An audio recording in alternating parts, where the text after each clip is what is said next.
They crossed the Atlantic with simple tools. They reached a continent no European had seen. Their stories survived in sagas. Their traces survived in the ground. The Vikings stood in America centuries before Columbus began his journey. New evidence shows how far they traveled and what they found. This is the real story behind the Viking discovery of America.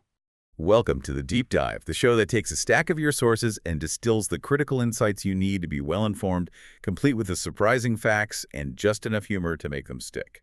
Today, we are basically tearing up a huge chapter in the history books. We're investigating what might be the ultimate historical plot twist. And it revolves around a single figure, Christopher Columbus.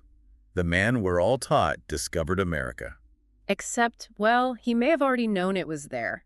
And not just known in a vague, philosophical way, but known for centuries before he ever set sail in 1492. That is definitely the hook. So for our mission in this deep dive, we're using sources that meticulously look at the proof, the hard evidence, that Vikings reached the American continent around the year 1000. Right. But the real core of this, the part that totally changes the Columbus story, is tracing that paper trail, the economics, the geographical knowledge that may have directly inspired his voyage.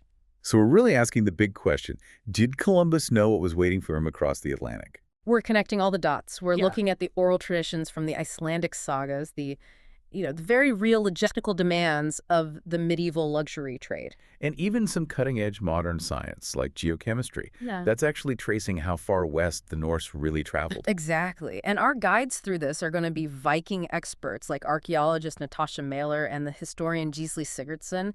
Their work really forces you to see the sagas in a new light. Not as myths. Not at all, but as critical, almost operational travel documents. Let's unpack this.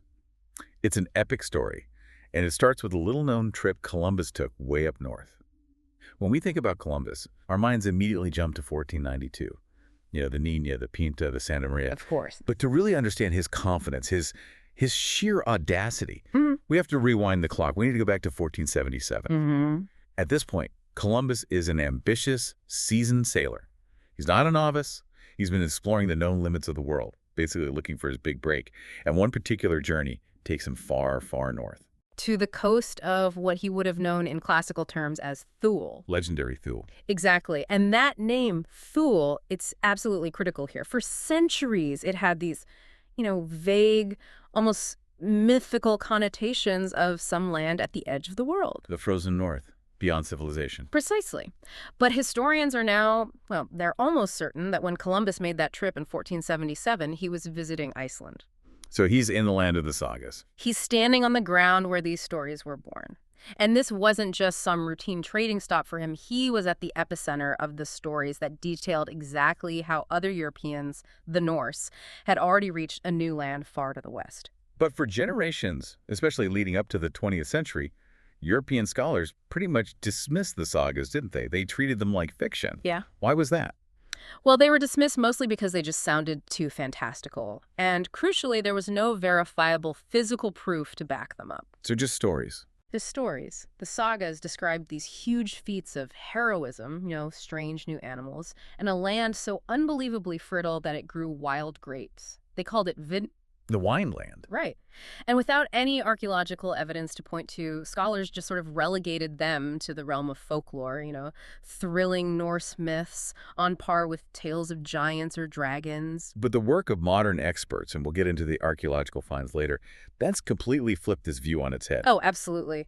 Mailer, Sigurdsson, and, their contemporaries, they now treat the sagas as these meticulously detailed, if sometimes a bit veiled, travel reports. How so? What are they finding in them? They contain precise geographical descriptions, sailing times between landmarks, descriptions of coastal features. The key is just knowing how to decipher them. You have to cross-reference a description of a fjord or a particular coastline with modern cartography. So they basically become a kind of oral history GPS system. That's a perfect way to put it. And the hero of these narratives, the central figure that Columbus would have heard about constantly in the taverns and trading halls of Iceland, is Leif Eriksson. Leif Eriksson is the man. He is the crucial connection. His father, Eric the Red, founded the colony in Greenland, which was already an incredible feat. But it was Leif who pushed even further west, continuing the family business of exploration into the Atlantic. And he's the one credited in the sagas with actually discovering Vinland.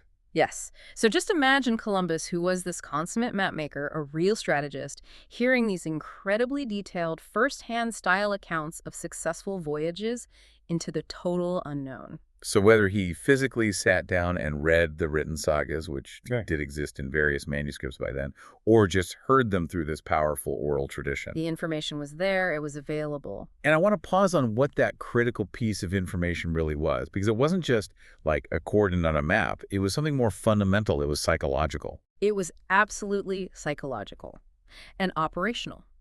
The single most important takeaway, the nugget of knowledge the sagas offered Columbus, was that the world did not just end beyond Iceland. It wasn't a cliff you could fall off. No.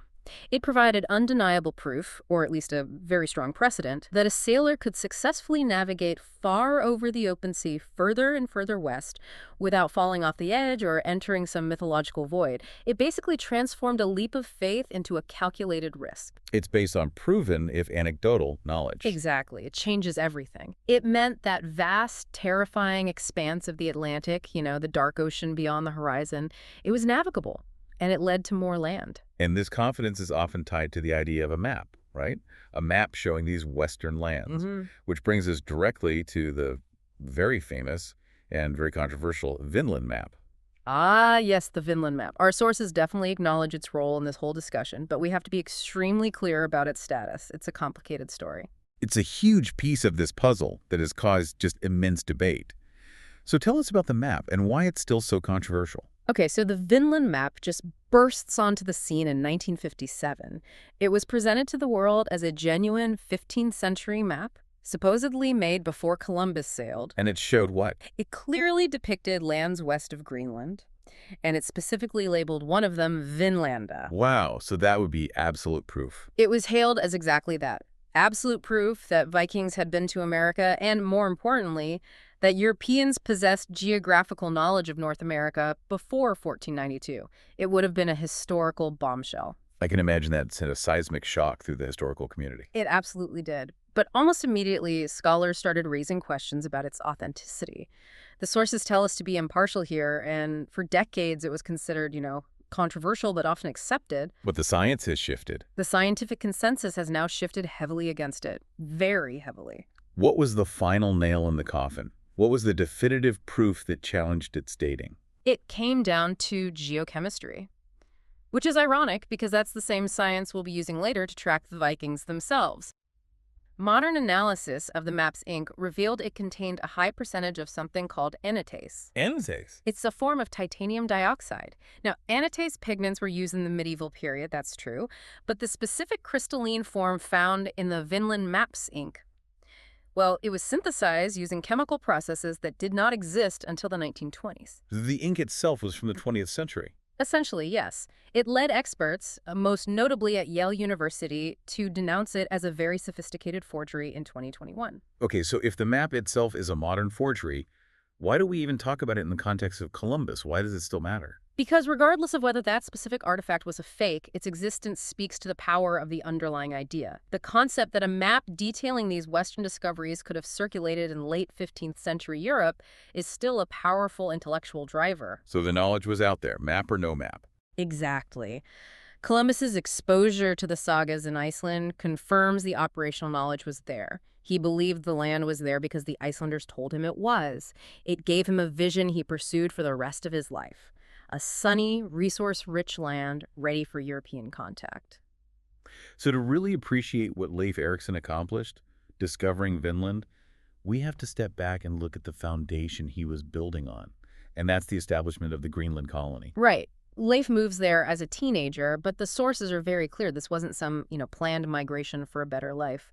This entire westward expansion was powered by desperation, by exile. You're talking about his father, Eric the Red. Absolutely. Eric the Red didn't leave Iceland because he was seeking greener pastures. He was banished. He was declared an outlaw for repeated homicides. So this wasn't a civilized venture. This was a forced, desperate search for any land that would have them. That's it. This urgency, this survivalist mentality is crucial to understanding why they were so successful at colonizing these harsh places. They had no other choice.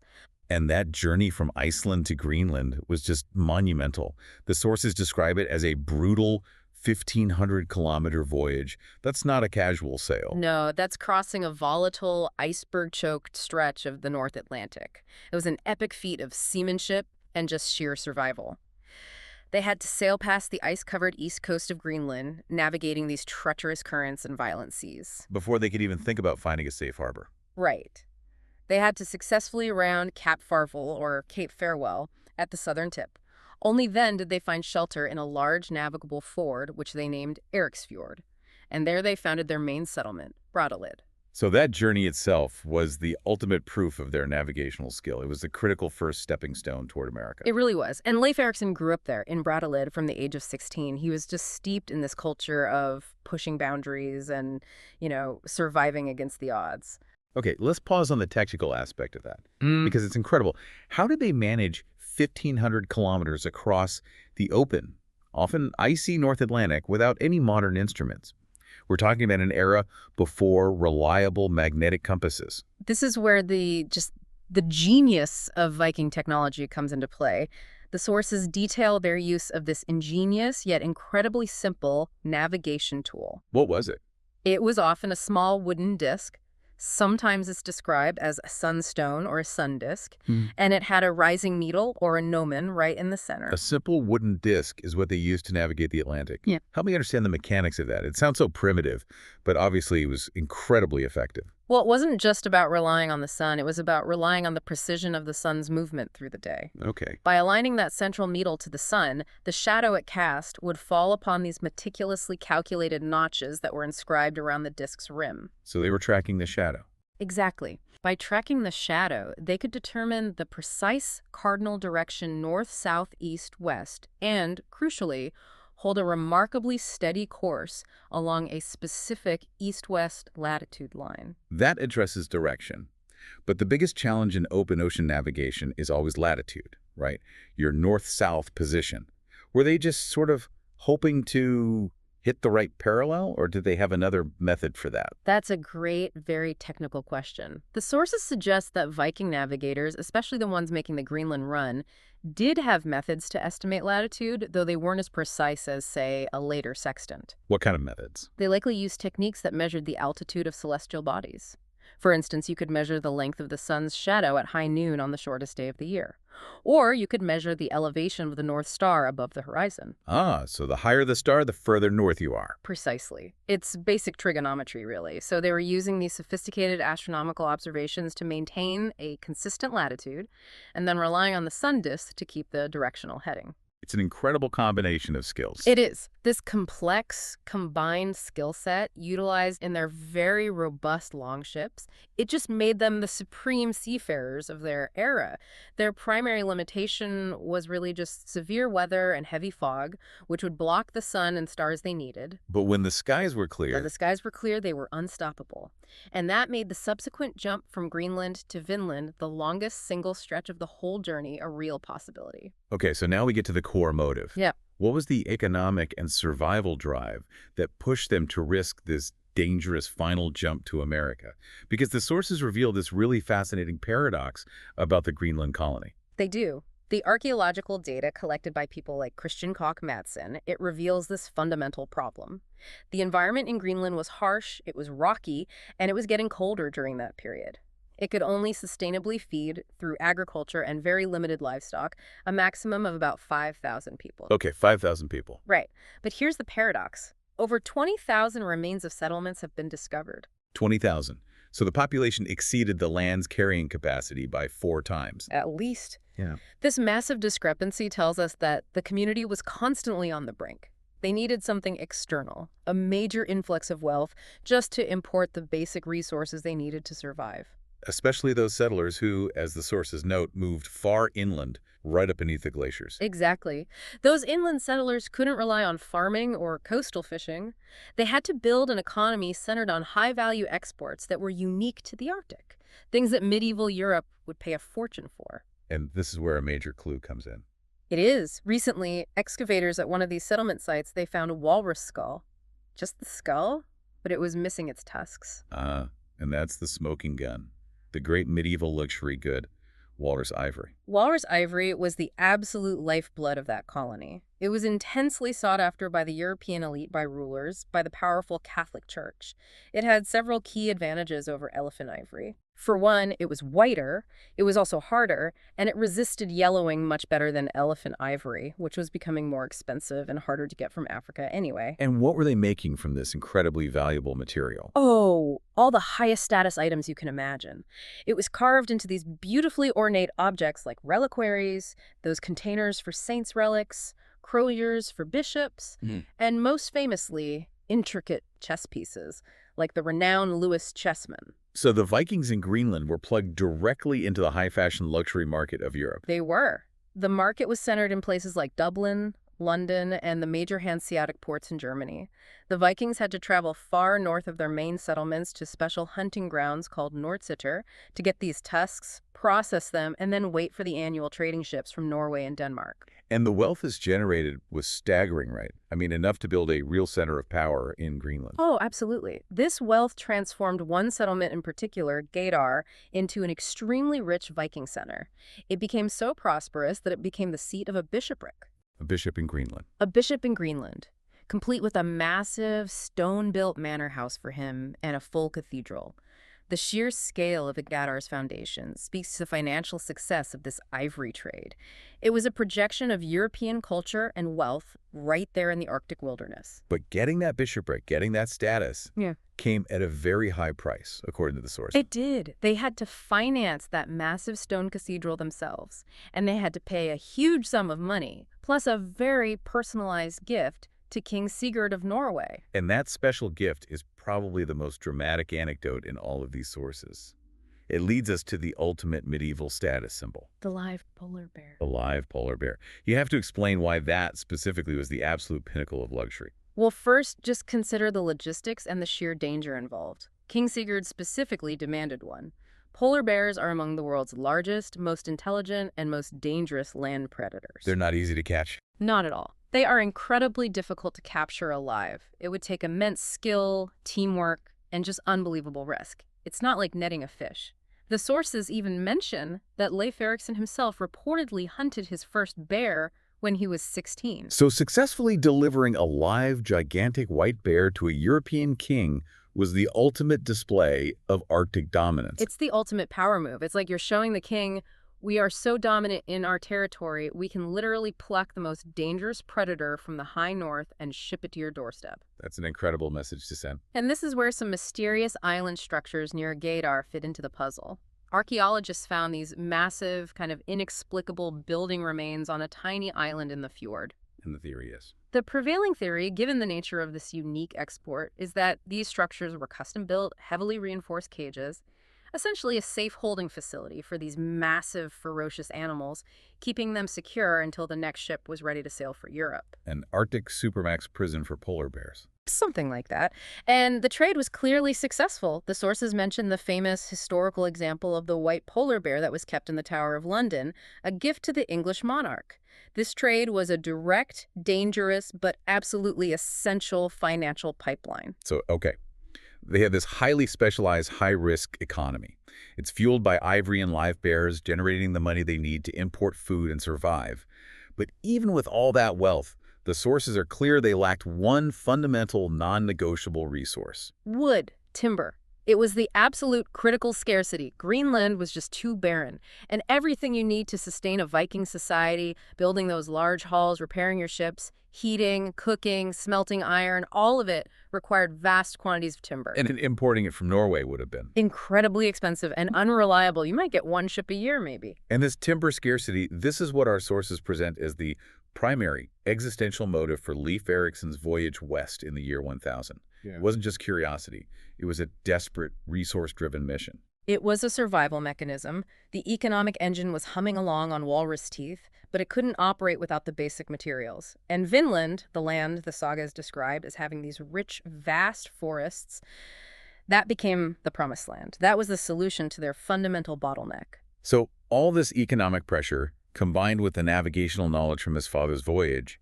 it compels Leif Eriksson to attempt what the sources call a world historical stroke of genius around the year 1000. That's right. He and his crew of about 35 companions, they sail through the difficult Davis Strait between Greenland and Canada and then head south along the coast toward the vision of Vinland. And they achieve what no other European had managed before. They did. Leif Eriksson's party were the first Europeans verifiably to reach the American continent. They were literally following the vision laid out in the sagas, a sunny, fertile land rich with animals and, most importantly, timber. And that vision led them directly to the undeniable physical proof of their presence. The settlement remains at Lanso Meadows in Newfoundland. This is the moment, really, when the sagas transition definitively from myth into verifiable history. This site is the archaeological anchor for the entire narrative. It's everything. To date, 8 original Viking buildings have been excavated there, and 3 have been reconstructed, and they clearly show the foundations of their longhouses and their workshops. These ruins proved, without a doubt, that Vikings made it to America roughly 500 years before Columbus. So what are the specific artifacts found at Lanso Meadows that just seal the deal? Because, building foundations can sometimes be misinterpreted. We need that undeniable proof of Viking technology and culture. We have several key pieces. First, the discovery of spindle whorls. Spindle whorls? Yeah, they're small perforated discs made of ceramic or stone, and they're used as a weight on a spindle to help spin yarn. The ones they found there, their size and shape, they matched known European models perfectly. Okay, so that proves spinning was being done there according to Viking traditions. Yeah. But why is that specific artifact so important? It suggests more than just a temporary hunting party, doesn't it? It absolutely does. It suggests a long-term intention, or at the very least, a multi-season camp. In Norse society, spinning yarn was primarily the work of women. So finding spindle whorls implies the presence of Viking women. Exactly. Which indicates an attempt at colonization, not just a quick reconnaissance trip by a bunch of sailors. They intended to stay and make cloth. And then there's the true technological signature, the element that the indigenous population, who the Vikings called the Skrelinger, simply did not have. That would be the undeniable evidence of metallurgy, ironworking. Archaeologists found iron nails and, critically, the remains of a blacksmith's forge. And the Native Americans in that region. They relied on tools made of stone, bone, and sometimes copper, but they did not have the technology to smelt iron. So the ability to work and repair iron, which we see from the slag from the forge and the nails used in construction and ship repair, is definitive proof of Viking technology. The smithy basically confirms they planned to maintain their vital longships while they were there. Of course, it was essential. So the New World offered them exactly what the mother colony in Greenland so desperately needed, a seemingly limitless supply of wood. It solved their critical scarcity problem. The sources are pretty clear that Lanso Meadows was primarily a resource extraction base. They were there to get the timber. However, the sources also confirmed that the settlement was ultimately abandoned after only about 50 years. Which raises the vital question for historians. If they had the technology and they had the motivation, why did the colony fail? Right. And the sources point to 2 primary factors for this swift abandonment. The first is conflict, and the second is logistics. Okay, let's start with the conflict with the indigenous population, the Skrelinger. The sagas recount several hostile interactions.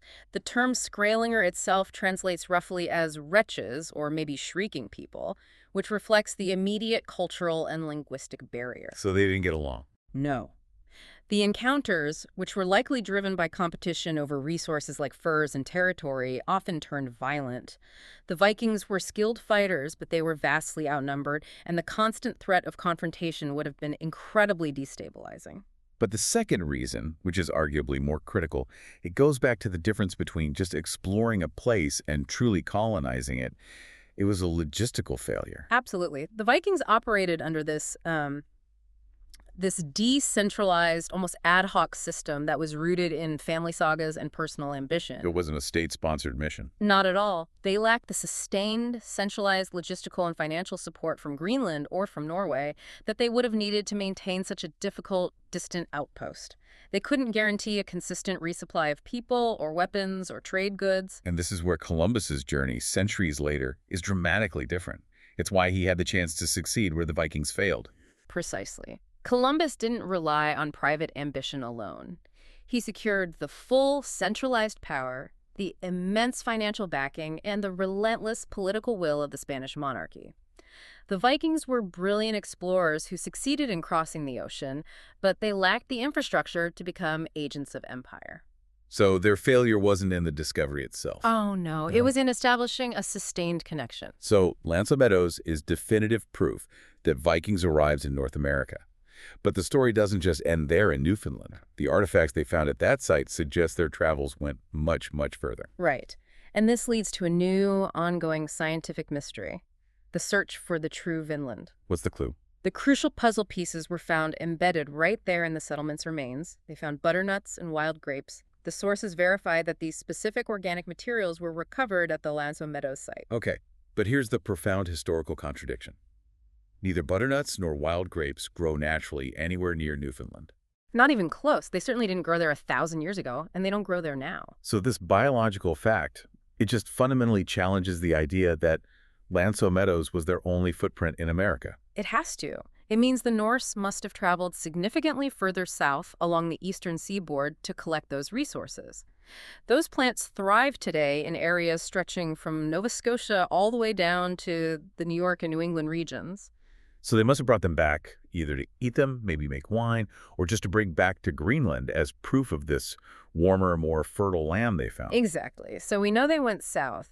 The problem is, how do you find those other, probably temporary camps along thousands of miles of coastline? And that's where this new detective work comes in, using geochemistry, led by Kevin Smith at the University of Halifax. Smith's research offers this really elegant solution to what is basically a needle in a haystack problem. He proposes tracing the maximum range of Viking travel by using artifacts that literally traveled in their pockets, their firestones. I love the analogy he uses. He compares these portable fire-starting kits to the matchboxes left behind by a criminal in an old detective film. It's the perfect analogy. The matchbox tells you where they were before they got to the crime scene. Right. The firestones, which are primarily flint found at Lanzo Meadows, were not local to that area. They were essential pieces of gear the Vikings would carry everywhere. So if you can pinpoint the geological origin of that specific stone, you know precisely where that Viking had been previously, even if they only stayed there for a single night. So how does this process actually work? I mean, mapping the geology of the entire North American eastern seaboard seems like an impossible task. It is what the sources rightly call Sisyphus work, but modern technology makes it feasible. First, they visually identify stones all across the East Coast that look like the ones from Lanzo Meadows. Then, they use a very specific piece of technology, a mobile X-ray fluorescence measuring device. Okay, you have to explain X-ray fluorescence. That sounds highly technical, but it's the key to this whole operation. So, X-ray fluorescence, or XRF, is a non-destructive way of analyzing things. The device basically bombards the stone with X-rays. This causes the atoms inside the sample to emit their own secondary characteristic X-rays. And those emissions are unique. Crucially, yes. The wavelengths of those emitted X-rays are unique to the chemical elements present in that sample. This allows researchers to read the precise chemical composition of the flint, its unique geochemical fingerprint. So they're not just looking for silica, the main component of flint. They're looking for the trace elements, the rare earth metals, the specific isotope. That's it. The things that make the rock from one quarry definitively different from another, even one just a few miles away. So if the flint from Lanzo Meadows has this unique combination of, I don't know, trace amounts of zirconium and strontium that only exist in a quarry near Quebec, then that's your origin point. You've found a match. The goal is to find a perfect match between the artifact's fingerprint and a geological location on the map, which would then identify other potential, previously undetected Viking camps. it leverages the fact that humans need fire everywhere they go. So they carry their tools with them, and they leave a geological trail. What are the preliminary results from Smith's work? Has this theory actually started to yield specific geographical hits? The initial findings are highly suggestive. They certainly validate the hypothesis that they traveled much further south. As you'd expect, some of the firestones originated locally in Newfoundland. But critically, they confirmed movement immediately to the south into Nova Scotia. But the really exciting tracks, the ones that solve the mystery of the butternuts and grapes, they point much further afield. They do. The geochemical tracks point very strongly toward the greater Quebec area, specifically the Gaspé Peninsula, and then dramatically further south, possibly reaching all the way to the New York region. Which is exactly where you'd find those plants. It aligns perfectly with the biological mystery. This is the range where they would have found wild grapes and butternuts. So the geological tracks prove they went significantly further inland and further south than we ever assumed. But the big question remains, what were they doing down there? Were these just quick resource grabs, or were they scoping out land for a permanent settlement? And that is the ongoing investigation into their motive. Were they just looking for new prey like caribou or additional walrus? Or were they still desperately searching for a place warm enough to plant crops, a place that could actually sustain a long-term colony? We don't know yet. Not for sure. The geological tracking proves the range of their travel. Future, targeted excavations in those areas, in Quebec and the New York region, will be needed to confirm if these were just seasonal gathering camps or actual attempts at new settlements before the whole project was ultimately abandoned. We know, of course, that the logistical struggle proved fatal to the Viking attempt in the end. But the knowledge they generated, the operational proof that land existed out there, that survived. It did. The knowledge base created by the sagas, it endured. It circulated in the North Atlantic for centuries, and it eventually reached Columbus in 1477 in Iceland.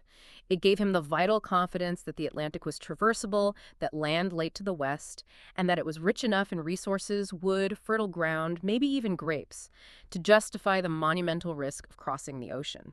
So if we synthesize this whole deep dive, the narrative is really clear. The Icelandic sagas were not just myths. They were operational documents that provided crucial geographical and psychological confidence centuries later. And the Viking drive itself was incredibly complex. It was motivated by the desire for these amazing luxury goods, walrus ivory, live polar bears. Yeah. But it was ultimately bottlenecked by the fundamental scarcity of wood. Exactly. And that necessity is what drove Leif Eriksson's successful verified voyage to America. And this is the knowledge base that provided Christopher Columbus with his vital strategic vision when he visited Thule in 1477. It gave him the confidence that the ocean continued, that the land existed, and that it was rich in the resources he desperately needed to find a new route to the east, or, failing that, just secure new, rich territory for his sponsors. He had the vision of Vinland, but he also had the royal backing that the Norse never did. Which leads us to a really crucial question about the very nature of discovery itself. If the Vikings reached America, and they proved it was possible, but they failed to establish a sustainable, lasting connection back to Europe, a connection that permanently merged the two worlds, did their discovery truly change anything? Or did that change only happen when Columbus, 500 years later, managed the logistics, the funding, and the centralized geopolitical willpower required to forge that permanent, lasting link? What is the true difference between an exploration that is forgotten and a connection that transforms the global map forever? That is a historical paradox worth exploring long after this deep dive is over.